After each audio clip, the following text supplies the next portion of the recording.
Hi friends, welcome to my channel. ఈరోజు video చాలా ఇంట్రెస్టింగ్గా ఉందండి. వీడియోని ఎక్కడ స్కిప్ చేయకుండా ఎండ్ వరకు చూసేయండి. ఇక మనోహరి మీద పగ తీర్చుకోవడానికి రామ్మూర్తికి ఆరుగుచి తెలుసుకోమని చెప్పి అనాథాశ్రమానికి పంపిన మంగళ రామ్మూర్తి రాకపోవడంతో చాలా టెన్షన్ పడుతూ ఉంటుంది.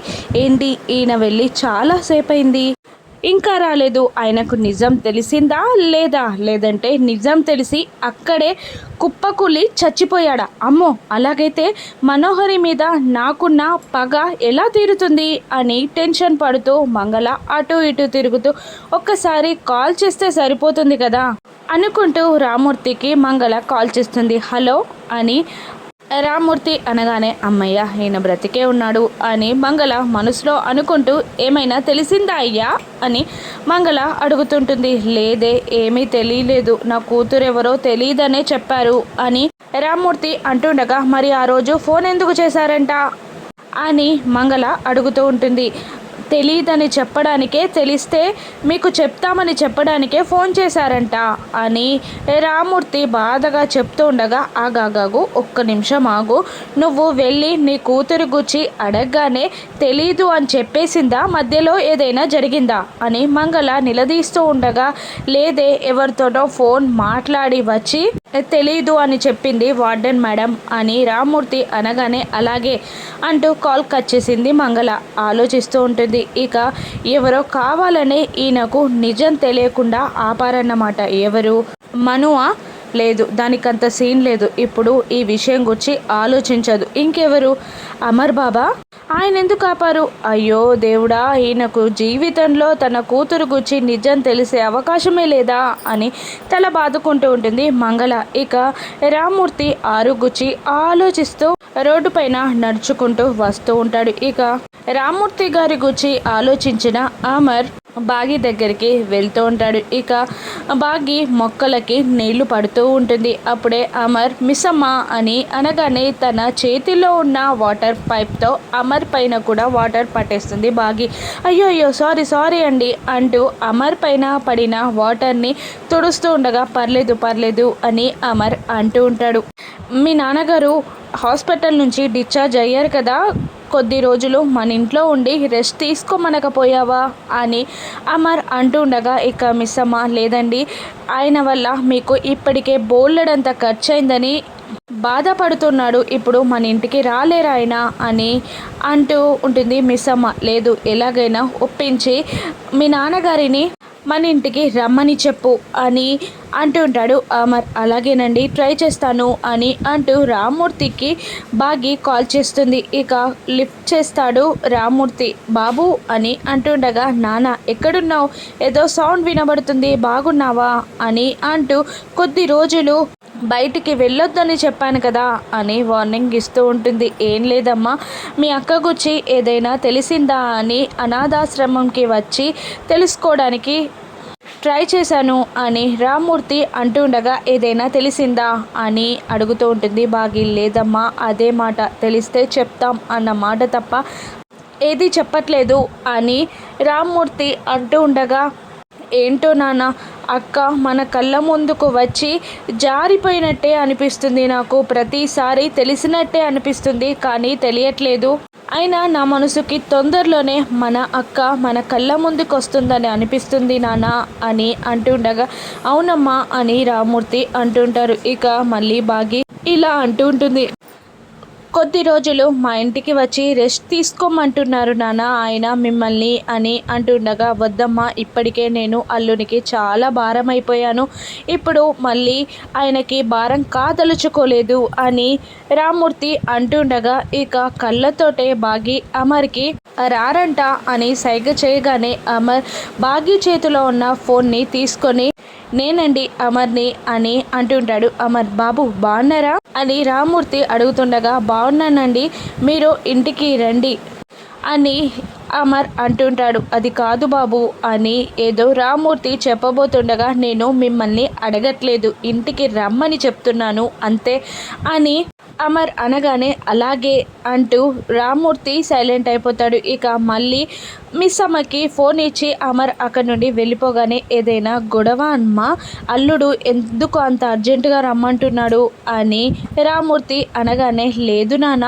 ఎందుకో మిమ్మల్ని రమ్మంటున్నారు, గొడవ ఏమీ లేదు, ఎందుకు రమ్మంటున్నారో నాకు తెలియదు, రండి నాన్న అని అంటూ కాల్ కట్ చేస్తుంది బాగి. ఇక ఆరు గుప్తా గారిని ఏడిపిస్తూ ఉంటుంది. ఎప్పుడు బాలిక బాలిక అంటూ నా చుట్టూ అల్లరి చేస్తూ తిరగడమేనా మీ పని అని అంటుండగా, ఏంటి నేనా అల్లరి చేస్తున్నానా అని గుప్తా గారు అంటూ ఉంటారు. మీ నాన్నగారికి అసలు మిమ్మల్ని పెంచడం తెలీదు, అందుకే నన్ను చూసి నేర్చుకోమనండి అని ఆరు అంటుండగా, అబ్బో నిన్ను చూసే నేర్చుకోవాలి, నీ చిన్న కూతురు ఉంది కదా, నీ చిన్న కూతుర్ని చూపిస్తే చాలు నీ పెంపకం ఎటువంటిదో తెలిసిపోతుంది అనగానే ఆరు అంజుని తలుచుకొని నవ్వుకుంటూ అక్కడ అమరున్న విండో దగ్గరికి వస్తూ ఉంటుంది. ఇక అమర్ బాధగా కబ్బోర్డ్ దగ్గర నిలబడి ఉంటాడు. ఈయనగారేంటి ఇంత డల్గా ఎందుకున్నారు, దేన్ని చూసి బాధపడుతున్నారు అని ఆరు అనుకుంటుండగా, అమ్మో ఆ అబ్బాయి చేతిలో ఉన్న వస్తువుని బాలిక చూసేస్తే తన కన్న వాళ్ళ గురించి తెలిసే ప్రమాదం ఉంది, రా బాలిక రా, నన్ను తిడుతున్నావు కదా, దూషిస్తున్నావు కదా, వాటిని కంప్లీట్ చేద్దు కదా అని గుప్తా గారు అంటుండగా, ఆగండి గుప్తా గారు అని అంటుంది ఆరు. ఇక ఆ పంచిని తీసుకొని అమర్ బెడ్ పైన కూర్చొని బాధగా ఏడుస్తూ ఆరుతో గడిపిన క్షణాలన్నీ గుర్తు తెచ్చుకుంటూ ఉండగా, ఇక ఆరు చూసి ఇలా అంటుంటుంది, ఇది నేను అనాథాశ్రమంలో ఉన్నప్పుడు నాతో ఉన్న పంచ కదా, ఇది నా కన్న వాళ్ళు ఎవరో తెలిస్తేనే కానీ ఇవ్వరు గుప్తా గారు, అంటే ఈయనకి నా కన్న వాళ్ళు ఎవరో తెలిసారా అని ఆశ్చర్యపోతూ ఉంటుంది ఆరు. అమర్ ఏడుస్తూ ఉంటాడు. అప్పుడే రాథోడ్ మే కమిన్ సార్ అని అంటుండగా, కమిన్ రాథోడ్ అని అమర్ అనేస్తాడు. ఇక రాథోడ్ వచ్చి అమర్ బాధని, అమర్ చేతిలో ఉన్న పంచని చూస్తూ, 100 గ్రాములు లేని పంచ మీ గుండెల్లో ఎంత బాధని మిగిల్చింది సార్, ఇప్పటికైనా నిజాన్ని ఇంట్లో వాళ్ళందరికీ చెప్పి మీ గుండె భారాన్ని దించుకోండి సార్ అని అంటుండగా, ఇది బాధ కాదు రాథోడ్, బాధ్యత, నాకు ఆరు అప్పచెప్పిన బాధ్యత అని అంటుండగా ఆరు షాక్ అవుతూ ఉంటుంది. ఇంకా ఇలా అంటూ ఉంటాడు అమర్, ఇది ఆరు పుట్టింటి వాళ్ళు పెట్టిన సారే, తన గతమైన, తన భవిష్యత్ అయినా, తన ఇంటి నుండి వచ్చిన ఏ బాధ్యత అయినా నేను స్వీకరిస్తాను రాథోడ్ అని అమర్ అంటూ ఉంటాడు. ఇక ఇలా అంటుంటాడు అమర్, కొన్ని ఏండ్ల నుంచి వెతుకుతున్నారు నిజం కోసం, కానీ ఆ నిజం తెలిస్తే వాళ్ళ జీవితాల్లో తుఫాను వస్తుంది,